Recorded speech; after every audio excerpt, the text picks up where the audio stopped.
personnes qui s'attendent à me voir, moi et mes enfants, et surtout des personnes proches qui se prenaient pour des amis de la famille, qui étaient là, se roulaient par terre le jour de l'enterrement, et qui après finalement ont disparu comme par coup de magie. Malheureusement, c'est comme ça que la vie se passe. Donc ces personnes-là m'ont tout de suite fait prendre conscience que j'étais seule au monde. Alors, en ce moment-là, je me suis armée psychologiquement, armée même physiquement. J'avais compris que j'étais une mappa. Mappa, ça veut dire que j'étais une mère et papa de mes filles.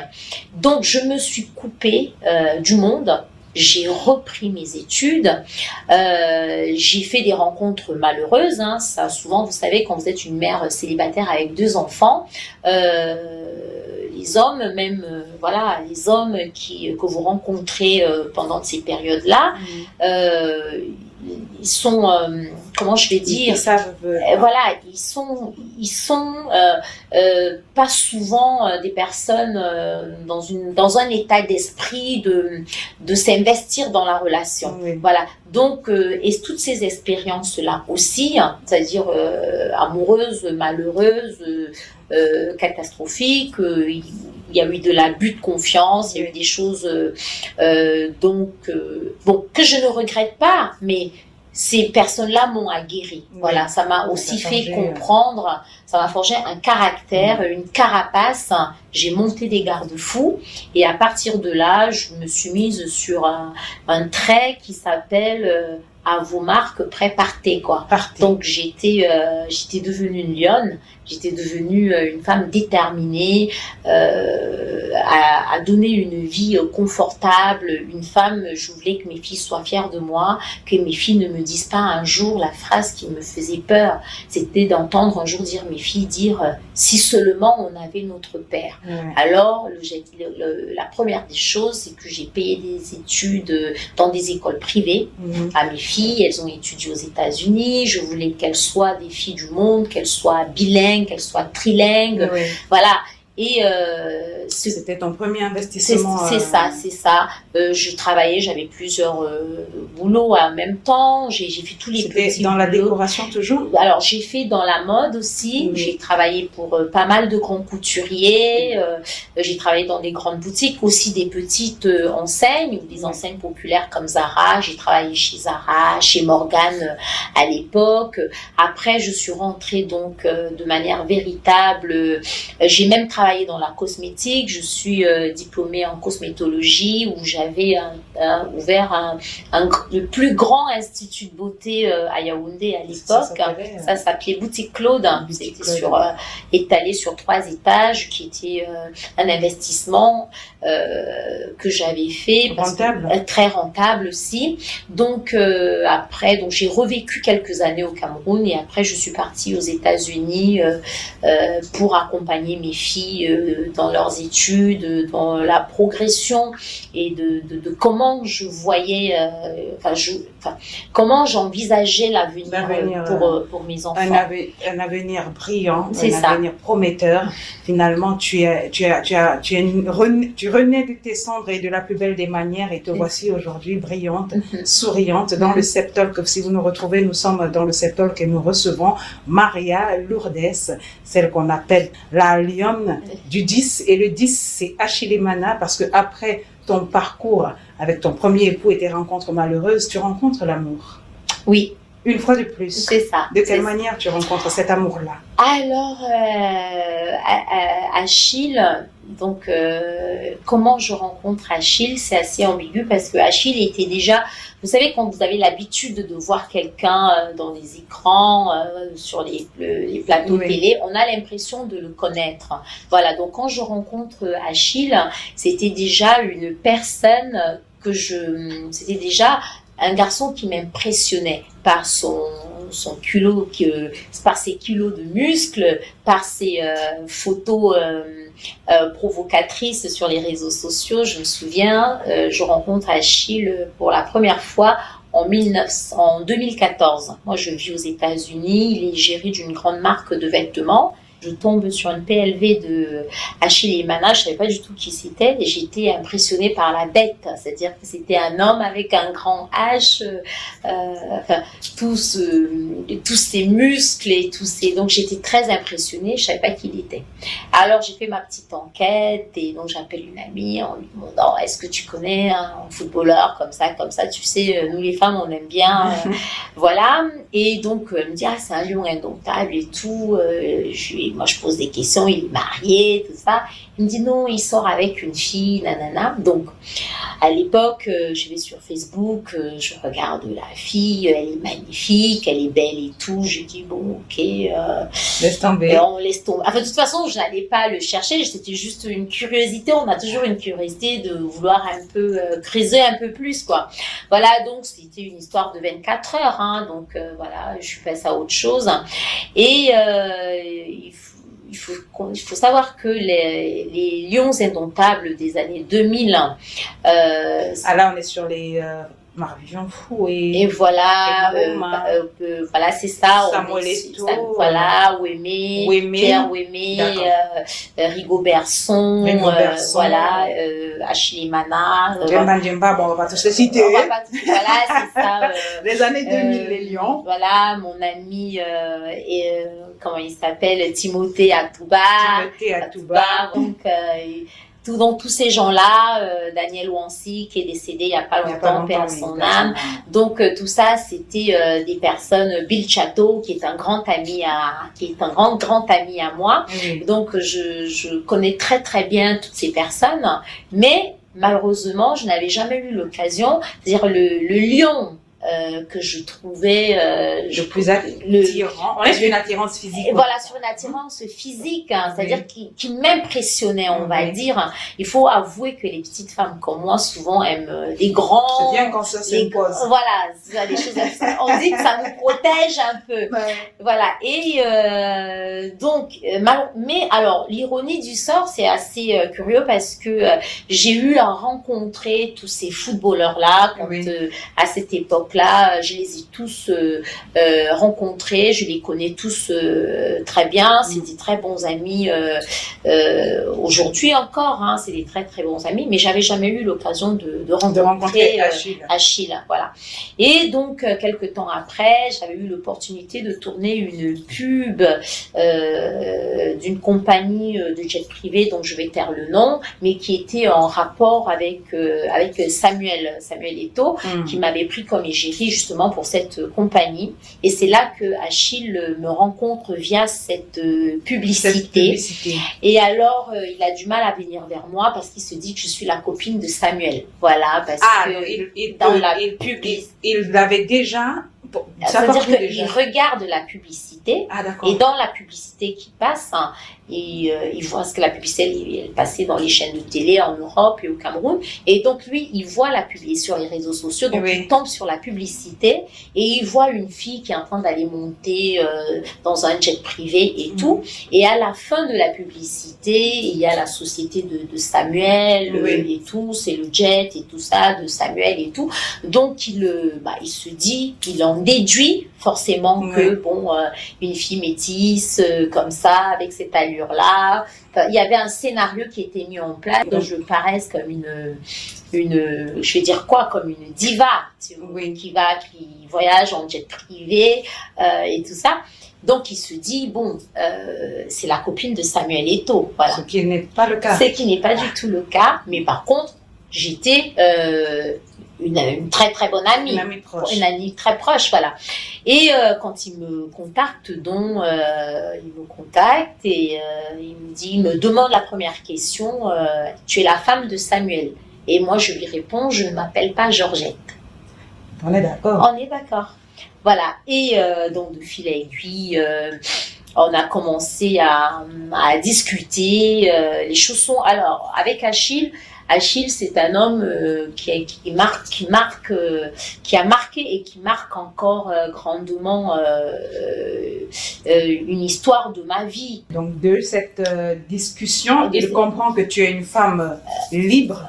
voilà. Mais est-ce qu'il sait que tu es une veuve? Non, il ne l'a pas su du premier coup.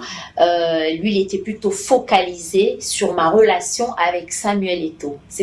Alors, mon mari, avant, tout ça, ça l'intéressait moins. C'était, est-ce qu'elle ne me mène pas en bateau? Le lien qu'elle a avec Samuel, ils vont faire du foot, du sport ensemble, ils se téléphonent. Il était vraiment convaincu que c'était le cas. Donc, il avait toujours ce doute-là.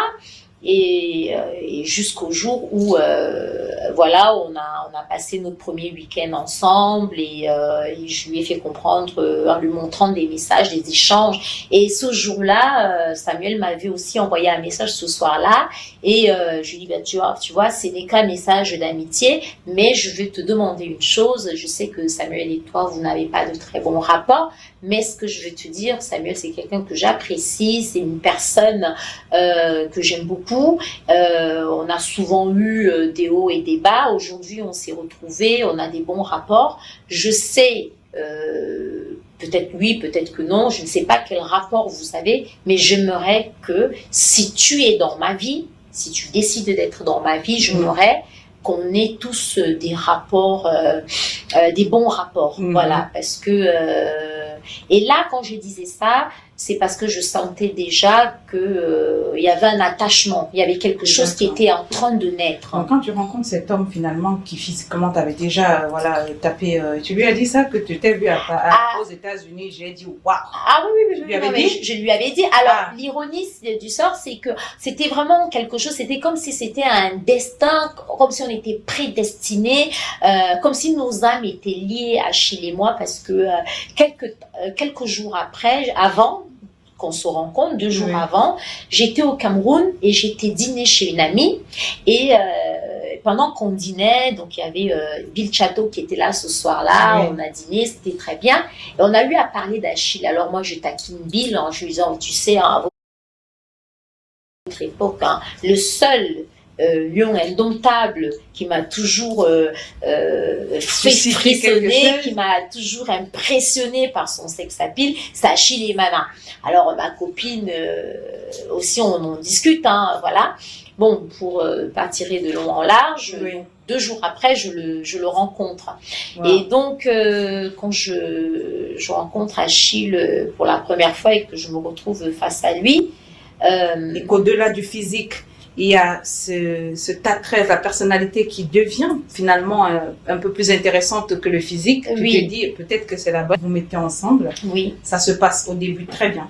Ça se passe très bien. Très bien au début. Très, on très est entre voyage, jet life. Oui. Qui finançait tout? Moi, j'ai des principes. Pour moi, l'important, c'est l'amour.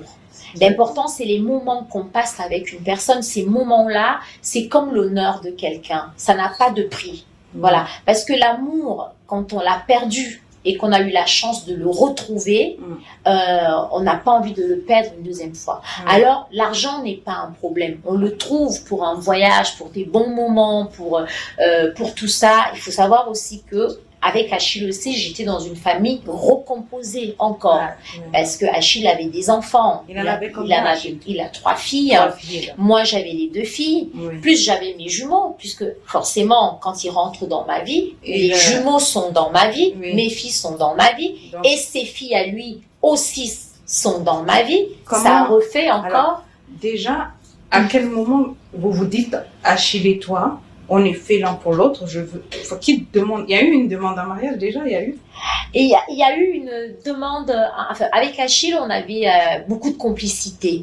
Donc, on parlait de mariage, on parlait d'enfants. Il m'a présenté au bout de 2 jours à sa mère, c'est-à-dire qu'en fait, Achille m'a présenté, on s'est rencontrés 2 jours après, il m'a présenté à sa mère, à sa sœur, à ses tantes, à toute sa famille. J'ai même d'ailleurs traîné le pas parce que je me disais au bout de 2 jours, tout un 10 comme ça, me présenter aussi rapidement à sa famille. Voilà, je trouvais ça assez improbable. Je ne m'attendais pas à ça. Je ne pense pas que c'était une relation sérieuse. Je ne m'attendais pas à des sentiments de part et d'autre. Je ne m'attendais pas non plus aux épreuves difficiles qu'on a traversées. Je ne m'attendais pas à autant d'ennemis aussi, et je ne m'attendais surtout pas à une fin aussi encore plus désastreuse, quoi. Donc, tu rencontres 2 jours après, il te présente à ses parents.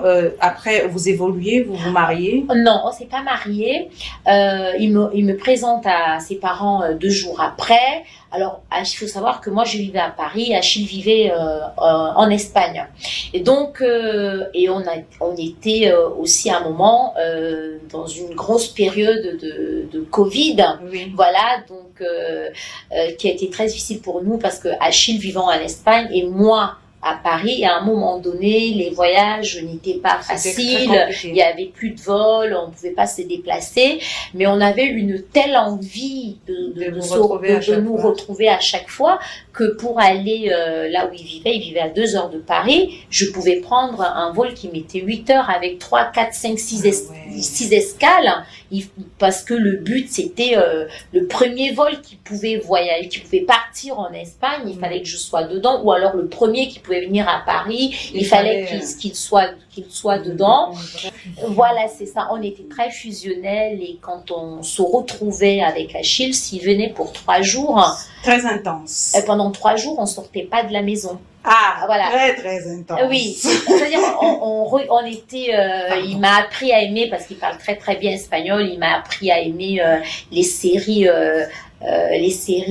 mexicaines, la Reina del Sur, la Reina del Flor, voilà, ces choses-là. Tu en parles encore avec beaucoup de passion. Et pourtant, après tous ces moments de fusion et d'amour, alors, ça a fait combien de temps entre la rencontre et l'histoire fusionnelle sans problème, sans...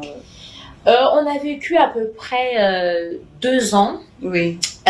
2 ans, alors 2 ans de une très belle histoire, 2 ans de bonheur, de complicité, oui. Voilà, où on avait vraiment ce lien d'âme.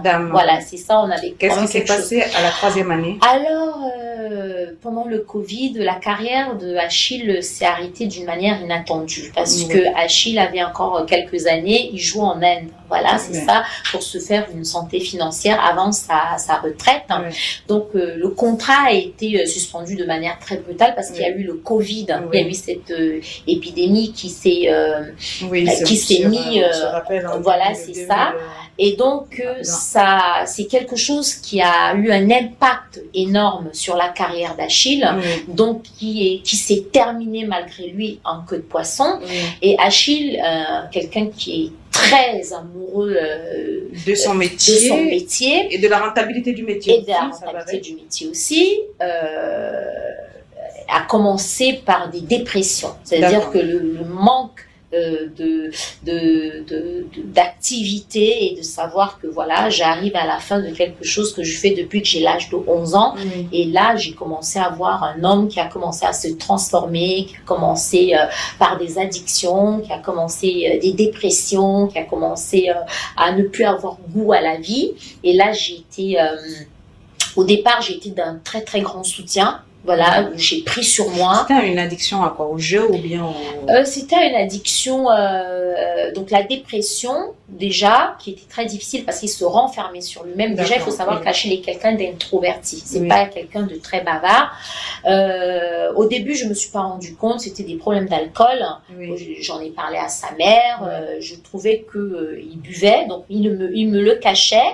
Et j'ai commencé petit à petit à me rendre compte que quand on avait des conversations le soir, le lendemain, il ne se souvenait plus, par exemple, ou la nuit, il avait du mal à dormir parce qu'il cogitait et il avait envie, en ce moment-là, de s'évader en buvant 1 ou 2 bouteilles de champagne. Tu rencontres cet homme et puis au bout de la 3e année, il y a déjà... Donc, ça commence à se dégrader. Alors quand on me dit, parce que je dirais toujours du bien de Achille, contrairement à ce qu'on peut parler, parce que de ma relation avec Achille, c'est pas quelqu'un qui m'a fait du mal. Vous savez, on n'est pas dans une histoire où c'était un homme qui me trompait. Jamais. Donc, il n'y a jamais eu de il n'y a tromperie. il y a jamais eu de tromperie. Du Non, moins, tu n'as- moi, je ne, voilà, je ne l'ai jamais su, je n'ai même jamais ressenti. Oui. Voilà. Le problème que j'avais, c'est que je voyais quelqu'un qui était en train de s'auto-détruire. Oui. Et qu'à un moment donné, à force de batailler contre cette autodestruction, j'ai commencé à me détruire moi-même. C'est-à-dire voir quelqu'un qu'on aime se détruire, ne pas écouter, ça a commencé à me détruire moi.